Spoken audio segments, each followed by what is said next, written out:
Di jantung Kalimantan, di kawasan hulu Sungai Barito yang dikelilingi hutan lebat dan perbukitan, berdirilah Puruk Cahu, sebuah wilayah yang sejak lama menjadi ruang hidup masyarakat Dayak. Nama Puruk Cahu berasal dari bahasa Dayak Ngaju. Puruk berarti hutan atau gunung dan Cahu bermakna besar. Nama ini mencerminkan bentang alamnya yang didominasi rimba tropis dan kontur bergelombang. Berdasarkan data demografi historis wilayah Barito Utara, pada dekade 1930-an, penduduk Puruk Cahu dan sekitarnya didominasi oleh masyarakat Dayak.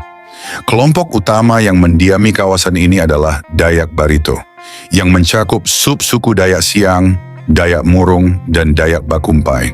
Di sepanjang aliran Sungai Barito, dari Marabahan di Kalimantan Selatan hingga Puruk Cahu di Kalimantan Tengah, suku Bakumpai menjadi kelompok yang paling menonjol secara demografis. Mereka hidup memanjang mengikuti tepian sungai, menjadikan Barito sebagai jalur transportasi, pusat ekonomi, dan poros kehidupan sosial. Sementara itu, wilayah pedalaman Puruk Cahu dihuni, terutama oleh masyarakat Dayak Murung dan subsuku Dayak lainnya. Meskipun pengaruh kolonial Belanda telah hadir, jumlah penduduk pendatang dari luar Kalimantan, seperti Jawa atau Bugis, masih sangat terbatas. Kehadiran mereka belum mengubah komposisi demografi secara signifikan. Penduduk asli Dayak tetap menjadi mayoritas mutlak, dengan corak kehidupan yang berpijak pada adat, sungai, dan hutan.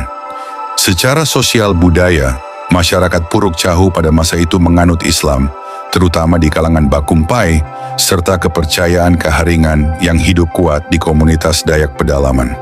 Keragaman ini membentuk lanskap religius yang khas di Hulu Barito. Sebelum sepenuhnya berada di bawah kendali kolonial, kawasan sekitar Puruk Cahu telah menjadi medan perlawanan terhadap Belanda. Pada awal abad ke-20, terutama hingga sekitar tahun 1905, wilayah Sungai Menawing dan sekitarnya menjadi basis perlawanan Sultan Muhammad Seman, putra Pangeran Antasari, dalam lanjutan Perang Banjar yang dikenal sebagai Perang Barito. Dalam konflik ini, masyarakat Dayak dan Bakumpai tidak hanya berperan sebagai penduduk lokal, tetapi juga sebagai pendukung logistik, pelindung wilayah, dan bagian dari dinamika politik perlawanan. Sultan Muhammad Seman gugur dalam pertempuran melawan pasukan Belanda di bawah komando Kapten Christoffel dan dimakamkan di Puruk Cahu. Peristiwa ini menjadikan Puruk Cahu sebagai saksi bisu perlawanan terakhir elit Banjar terhadap kolonialisme Belanda di pedalaman Kalimantan. Tokoh-tokoh adat seperti Panglima Batur serta keberadaan benteng-benteng tradisional, kuta milik masyarakat Dayak, membuat Belanda menghadapi perlawanan yang tidak mudah dipadamkan. Akibatnya, wilayah ini kerap berada dalam kondisi siaga militer, staat van beleg. Kebijakan kolonial seperti pajak dan kerja wajib, herendiens, sering memicu gesekan karena bertentangan dengan hukum adat dan konsep kedaulatan lokal yang dijunjung tinggi masyarakat pedalaman. Memasuki awal abad ke-20, pemerintah Hindia Belanda mulai mengalihkan fokus dari wilayah pesisir ke pedalaman Borneo, yang mereka sebut sebagai hinterland. Langkah ini merupakan bagian dari strategi besar Pax Nederlandica, yakni upaya menegakkan stabilitas dan kendali penuh atas seluruh wilayah jajahan. Dalam konteks inilah Puruk Cahu mulai menempati posisi penting dalam peta kolonial. Belanda mendirikan Bivak Puruk Cahu sebagai pos militer dan logistik darurat di hulu Sungai Barito. Lokasinya dipilih secara strategis, berada di tepian sungai dan pada kawasan yang relatif lebih tinggi, memungkinkan pengawasan efektif atas Barito, satu-satunya jalan raya utama di pedalaman Kalimantan saat itu. Tampak seorang prajurit KNIL terlihat sedang menjalankan tugas penjagaan dengan senjata laras panjang. Pada awalnya, bivak ini hanyalah perkemahan sederhana dari bambu dan rumbia. Namun fungsinya berkembang pesat. Puruk Cahu berubah menjadi pusat kendali wilayah Hulu Barito. Disinilah logistik militer disimpan, patroli marsos, marechaussee diberangkatkan, dan hasil bumi pedalaman seperti karet hutan dan rotan dikumpulkan sebelum dikirim menyusuri Sungai Barito menuju Banjarmasin.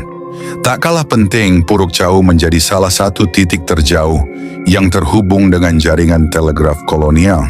Dari tempat terpencil ini, laporan dari jantung Kalimantan dapat dikirim ke Batavia dalam waktu relatif singkat, sebuah lompatan besar dalam sistem kendali kolonial. Suasana di dalam bivak Puruk Chahu memperlihatkan anak-anak serta keluarga prajurit KNIL Marsose. Korp Marsose Marechaussee Tersebut sebagian besar diisi oleh prajurit pribumi, yaitu Serdadu Bumi Putra yang direkrut oleh pemerintah kolonial Belanda dari berbagai kesatuan KNIL. Inilah salah satu lanskap Puruk Chahu pada tahun 1933 yang direkam oleh pemerintah kolonial Belanda. Film dokumenter ini diproduksi pada tahun yang sama dan kini tersimpan sebagai bagian dari koleksi arsip Visual Eye Film Museum, Amsterdam. Melalui narasi dan rekaman visual bersejarah, dokumenter ini dihadirkan kembali sebagai bahan refleksi atas sejarah, lingkungan, serta perubahan besar yang terjadi di Puruk Chahu, Kalimantan Tengah. Puruk Chahu berkembang menjadi pusat administrasi dan perdagangan di Hulu Barito. Kawasan pasar dan pecinan tumbuh di sekitar sungai kecil, anak Sungai Barito, tak jauh dari benteng Belanda. Para imigran Tionghoa memainkan peran penting sebagai pedagang, menjadikan Puruk Chahu simpul ekonomi bagi wilayah pedalaman. Transportasi sepenuhnya bergantung pada sungai. Foto-foto kolonial era 1920 sampai 1940. Sungai Barito menjadi nadi kehidupan, jalur transportasi, sumber air, sekaligus batas alam yang menentukan ritme hidup masyarakat. Wilayah ini termasuk bagian dari Das Barito Hulu, yang kerap mengalami banjir saat musim hujan dan keterisolasian saat kemarau panjang. Kehidupan di Puruk Chahu jauh dari kata nyaman. Surat kabar kolonial seperti The Lokomotif menggambarkan kerasnya hidup di bivak ini. Wabah malaria dan beri-beri, keterisolasian ekstrim, serta ketergantungan total pada sungai. Namun di tengah keterbatasan tersebut, aktivitas misi Kristen turut hadir. Pada 1930 sampai 1940-an, misionaris Katolik dari tarekat Missionari a Sancta Familia, MSF, mulai aktif di wilayah Puruk Chahu. Mereka melakukan kunjungan pastoral ke kampung-kampung Dayak, merintis pendidikan dan pelayanan kesehatan. Misi ini berkembang perlahan dan menjadi fondasi Paroki Santo Clemens, salah satu paroki tertua dalam Keuskupan Palangkaraya. Masa pendudukan Jepang membawa babak kelam ketika sejumlah misionaris MSF ditawan sekitar tahun 1945. Menjelang dekade kedua abad ke-20, bivak Puruk Chahu mengalami perubahan fisik. Bangunan darurat digantikan oleh struktur permanen dari kayu ulin. Pola ruang, administrasi, pasar, permukiman, dan pelabuhan sungai menjadi cikal bakal tata kota Puruk Chahu modern. Dengan demikian, bivak Puruk Chahu bukan sekadar titik kecil di peta lama Hindia Belanda. Ia adalah simpul sejarah yang merekam ambisi kolonial, menaklukkan pedalaman Kalimantan, sekaligus panggung perlawanan masyarakat adat. Di tempat inilah administrasi modern, perdagangan, misi agama, dan kekuatan militer kolonial bertemu dan berbenturan dengan kedaulatan, adat, dan identitas masyarakat Dayak di jantung Borneo. Pada dekade 1930-an, kehidupan masyarakat Puruk Chahu dan wilayah sekitarnya di hulu Sungai Barito, kawasan yang kini dikenal sebagai Kabupaten Murung Raya, berlangsung dalam irama alam. Pola mata pencaharian penduduk pada masa itu didominasi oleh ekonomi subsisten, di mana alam menjadi sumber utama penghidupan sekaligus ruang hidup yang tak terpisahkan dari keseharian masyarakat. Bagi komunitas Dayak yang mendiami pedalaman, perladangan berpindah menjadi tulang punggung kehidupan. Padi, ubi, dan berbagai tanaman pangan ditanam dengan sistem berladang tidak menetap, mengikuti kesuburan tanah dan siklus alam. Cara bertani ini tidak hanya mencerminkan kearifan lokal, tetapi juga menunjukkan hubungan harmonis antara manusia dan lingkungan sekitarnya. Selain bertani, masyarakat juga menggantungkan hidup pada hasil hutan. Damar, rotan, dan getah perca diramu dari rimba untuk kemudian dijual atau ditukar melalui sistem barter. Aktivitas meramu ini menjadi penghubung penting antara masyarakat pedalaman dan jaringan perdagangan yang terbentang di sepanjang Sungai Barito. Sungai Barito sendiri berperan sebagai urat nadi kehidupan. Di perairan sungai dan anak-anak sungainya, penduduk menangkap ikan dengan cara-cara tradisional, sementara hutan di sekitarnya menjadi tempat berburu berbagai satwa untuk memenuhi kebutuhan pangan keluarga. Pada saat yang sama, jalur sungai ini juga membuka ruang bagi perdagangan kecil, mempertemukan masyarakat lokal dengan para pedagang yang lalu lalang menggunakan perahu. Di samping itu, wilayah Hulu Barito sejak masa kolonial dikenal memiliki kandungan emas. Pada tahun 1930-an, aktivitas pertambangan emas tradisional telah berlangsung secara sederhana menjadi salah satu sumber penghasilan tambahan bagi sebagian penduduk. Dengan kombinasi perladangan, perburuan, perikanan, perdagangan sungai, dan pertambangan tradisional, Puruk Cahu tumbuh sebagai salah satu permukiman penting di hulu Sungai Barito. Dihuni oleh masyarakat Dayak dan Banjar, kehidupan ekonomi kawasan ini pada masa itu masih sangat bergantung pada kekayaan alam, mencerminkan wajah pedalaman Kalimantan yang bersahaja namun dinamis di bawah bayang-bayang era kolonial. Pada masa kolonial, kehidupan masyarakat Puruk Cahu, kini ibu kota Kabupaten Murung Raya, Kalimantan Tengah, masih sangat lekat dengan alam dan tradisi Dayak Siang. Di sela-sela aktivitas berladang, berburu, atau saat berlangsungnya upacara adat, berbagai permainan tradisional tumbuh sebagai sarana hiburan sekaligus pembentuk karakter sosial masyarakat. Pada tahun 1933, kamera kolonial turut merekam berbagai aktivitas olahraga dan ketangkasan yang kerap dilakukan masyarakat Puruk Cahu, memperlihatkan sisi lain kehidupan sehari-hari yang syarat makna. Di Kalimantan, khususnya di kalangan suku Dayak, permainan raga tradisional bukan sekadar hiburan, melainkan perpaduan antara ketangkasan fisik, konsentrasi, dan kearifan lokal yang diwariskan turun-temurun. Aktivitas ini mencerminkan hubungan harmonis manusia dengan alam serta nilai-nilai kebersamaan, dan hingga kini masih lestari, bahkan kerap dilombakan dalam berbagai festival budaya sebagai penanda identitas dan kebanggaan komunitas Dayak. Selain itu, terdapat pula permainan tradisional Dayak yang tergolong cukup ekstrim pada masyarakat Puruk Cahu pada masa kolonial. Permainan ini melibatkan sebatang bambu panjang yang dipegang atau digotong oleh dua orang, sementara seorang pemain lainnya berputar, berdiri, atau melakukan berbagai aksi ketangkasan di atas bambu tersebut. Permainan ini menuntut keseimbangan tubuh, kekuatan fisik, serta koordinasi yang tinggi antara pemain dan para pemegang bambu. Dalam bentuk yang lebih ekstrim, bambu tidak ditanam atau dipancang ke tanah, melainkan sepenuhnya dipegang dan digerakkan secara dinamis saat kompetisi berlangsung. Ketangkasan semacam ini tidak hanya berfungsi sebagai hiburan rakyat, tetapi juga mencerminkan daya tahan fisik, keberanian, serta semangat kebersamaan yang menjadi ciri khas masyarakat Dayak di wilayah hulu Sungai Barito.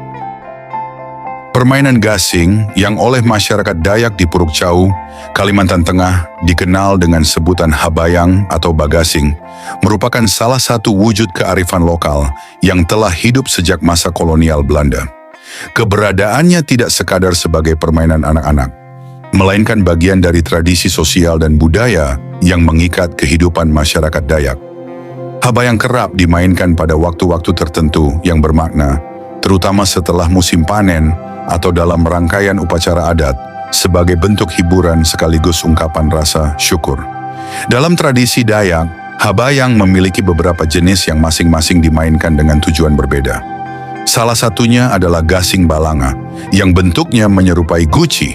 Jenis ini digunakan dalam permainan batikam, yakni adu kekuatan antar gasing, di mana pemain berusaha memecahkan gasing lawan atau mengeluarkannya dari arena permainan. Selain itu terdapat gasing pantau yang lebih menekankan pada ketahanan putaran. Gasing ini dipertandingkan untuk melihat siapa yang mampu mempertahankan putaran paling lama, seringkali disertai bunyi desing khas yang menambah semarak suasana permainan. Pembuatan gasing dilakukan dengan keterampilan tangan yang diwariskan secara turun-temurun. Bahan utamanya berasal dari kayu keras pilihan, seperti kayu stigi atau jenis kayu kuat lainnya, agar gasing mampu bertahan dari benturan keras saat diadu. Bentuk gasing bervariasi, bulat, lonjong, atau kerucut, dengan bagian bawah yang runcing sebagai titik tumpu saat berputar. Tali pelilit gasing umumnya dibuat dari serat kulit pohon atau bahan tradisional lain yang kuat, menegaskan kedekatan masyarakat Dayak dengan alam sekitarnya. Pada masa kolonial, permainan habayang juga berfungsi sebagai ruang sosial. Permainan ini menjadi ajang berkumpulnya warga desa, khususnya kaum laki-laki, untuk mempererat silaturahmi dan membangun kebersamaan. Keberadaan permainan gasing Dayak bahkan tercatat dalam arsip-arsip Belanda, yang menunjukkan bahwa tradisi ini telah lama dikenal dan dipraktikkan oleh masyarakat setempat. Biasanya habayang dimainkan setelah masa panen atau seusai kegiatan ritual adat, ketika masyarakat memiliki waktu luang untuk bersukacita bersama. Cara bermain habayang relatif sederhana, namun membutuhkan keterampilan dan tenaga. Tali dililitkan rapat pada badan gasing, kemudian gasing dilemparkan dengan kuat ke tanah sambil menarik kembali tali agar gasing berputar stabil. Arena permainan biasanya berupa lingkaran tanah keras atau lapangan desa yang telah disepakati bersama.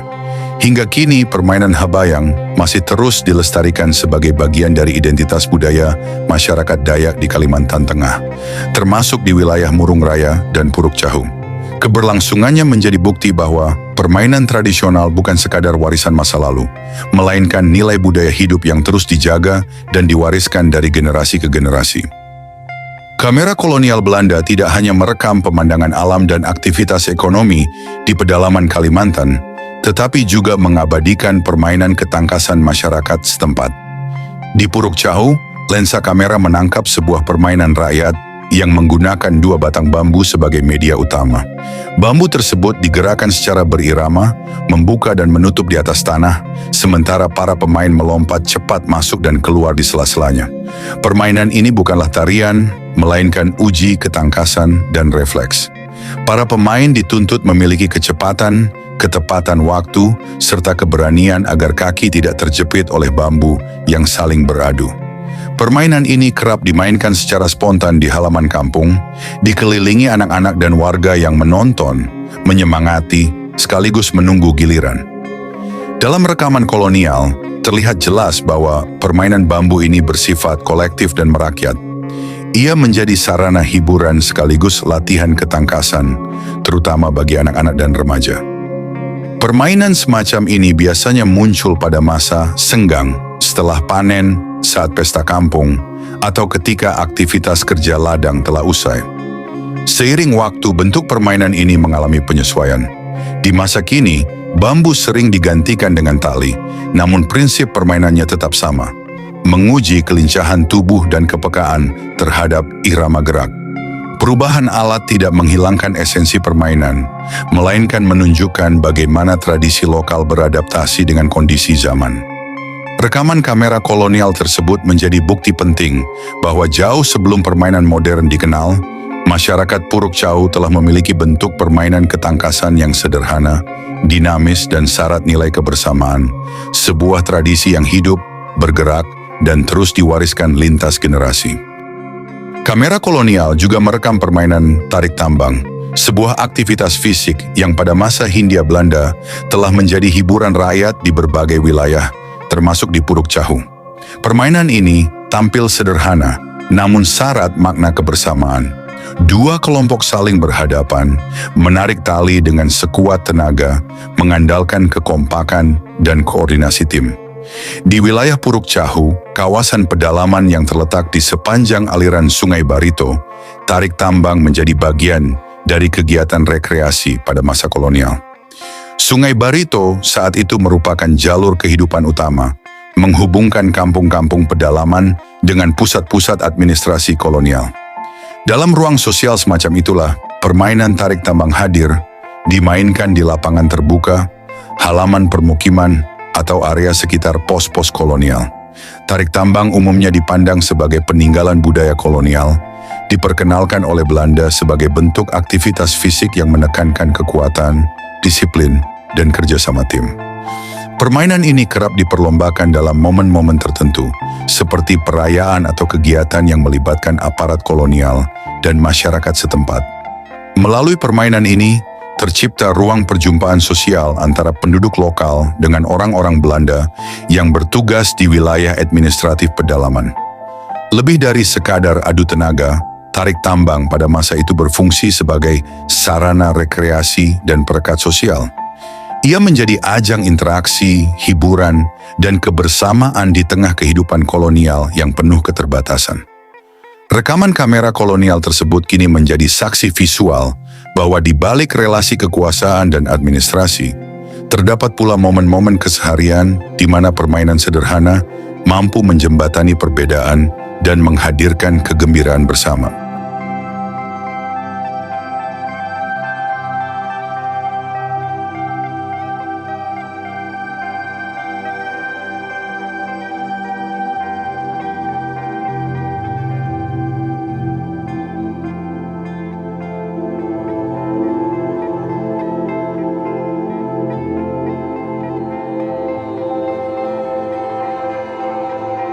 Kamera kolonial juga merekam sebuah pertunjukan unik masyarakat Puruk Chahu, di mana beberapa orang membungkus tubuh mereka hingga menyerupai seekor kerbau yang sedang berjalan.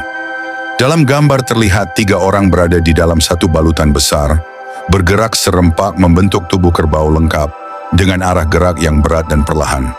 Pertunjukan ini berlangsung di halaman permukiman, dengan rumah panggung kayu berdiri di latar belakang dan warga menyaksikan dari beranda. Bagi kamera kolonial, adegan ini kerap dipahami sebagai tontonan eksotis dari pedalaman Kalimantan. Namun bagi masyarakat setempat, pertunjukan manusia kerbau ini merupakan atraksi rakyat yang syarat simbol, bukan sekadar hiburan. Kerbau memiliki posisi penting dalam kehidupan masyarakat pedalaman sebagai lambang kekuatan, kerja keras, dan ketahanan dalam mengolah ladang serta menopang kehidupan sehari-hari. Gerak tubuh yang terkoordinasi di dalam balutan menuntut kerja sama dan kekompakan. 3 orang harus menyelaraskan langkah, arah, dan ritme agar bentuk kerbau tetap terjaga saat bergerak. Disitulah makna kolektifnya muncul. Satu tubuh, banyak manusia, bergerak sebagai satu kesatuan. Pertunjukan ini biasanya hadir dalam suasana pesta kampung, perayaan tertentu, atau sebagai hiburan bersama yang mengundang tawa, perhatian, dan rasa kebersamaan.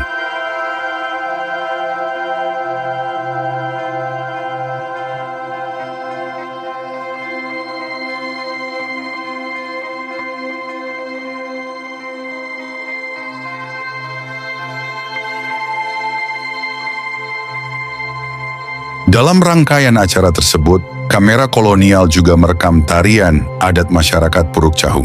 Para penari tampil mengenakan busana dari daun dan serat alam, bergerak berkelompok di halaman kampung dengan latar rumah panggung. Tarian ini bukan sekadar hiburan, melainkan bagian dari ritual dan perayaan adat yang menyatu dengan pertunjukan rakyat lainnya. Dalam arsip kolonial, tarian semacam ini jarang dicatat dengan nama lokal yang spesifik. Namun bagi masyarakat setempat, tarian tersebut merupakan ekspresi kolektif yang menghubungkan manusia dengan alam, leluhur, dan komunitasnya. Kamera kolonial merekam gerakannya, tetapi makna ritualnya hidup di dalam ingatan dan tradisi masyarakat Puruk Chahu sendiri. Dalam rangkaian acara yang direkam kamera kolonial, terselip pula sebuah adegan yang jauh lebih hening dan intim. Seorang ibu sedang meninabobokan anaknya di dalam ayunan. Di tengah hiruk-pikuk permainan, pertunjukan rakyat, dan tarian adat, momen ini menghadirkan sisi lain dari kehidupan masyarakat Puruk Chahu, kehidupan domestik yang lembut dan penuh kasih. Sang ibu mengayun perlahan, mengikuti irama yang tenang, sembari menenangkan anaknya hingga terlelap. Bagi kamera kolonial, momen ini mungkin sekadar sisipan visual, namun bagi masyarakat setempat, Ia mencerminkan nilai-nilai yang dijaga turun-temurun, peran ibu sebagai penjaga kehidupan, ketenangan di tengah keramaian, serta kesinambungan generasi. Rekaman ini memperlihatkan bahwa di balik ritual, permainan, dan atraksi kolektif, denyut kehidupan masyarakat Puruk Cahu tetap berakar pada keluarga dan kasih sayang sehari-hari. Adegan ibu yang meninabobokkan anaknya itu melengkapi rangkaian peristiwa yang direkam kamera kolonial, sebuah narasi utuh tentang masyarakat pedalaman Kalimantan yang hidup, bekerja, bermain, dan merawat generasi penerusnya dalam satu ruang budaya yang sama. Dalam rangkaian peristiwa yang direkam kamera kolonial, tampak pula praktik membuat api dengan cara tradisional, menggunakan kayu yang digerakkan menyerupai tarikan tali.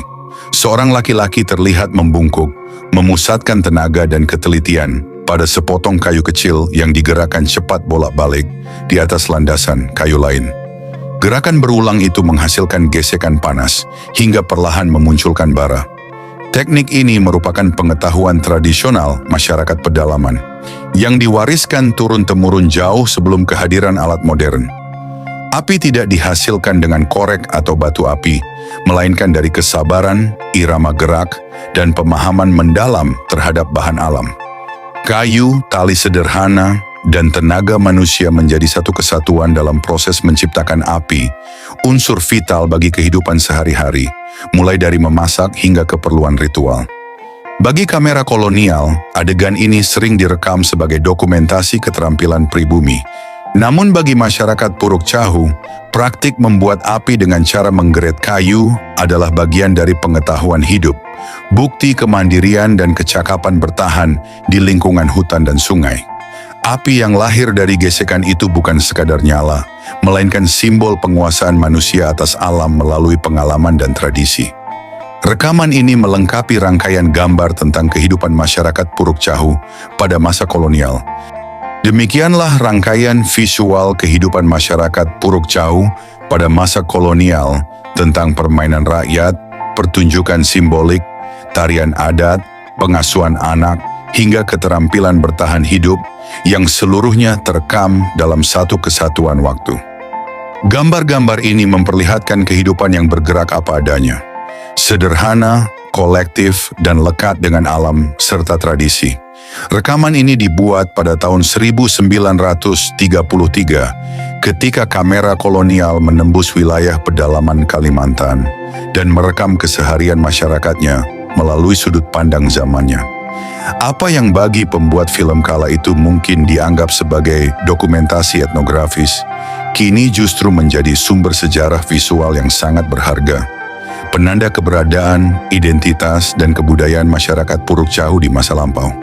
Hari ini film tersebut tersimpan sebagai arsip kolonial di negeri Belanda, menjadi bagian dari koleksi institusi arsip film Eropa.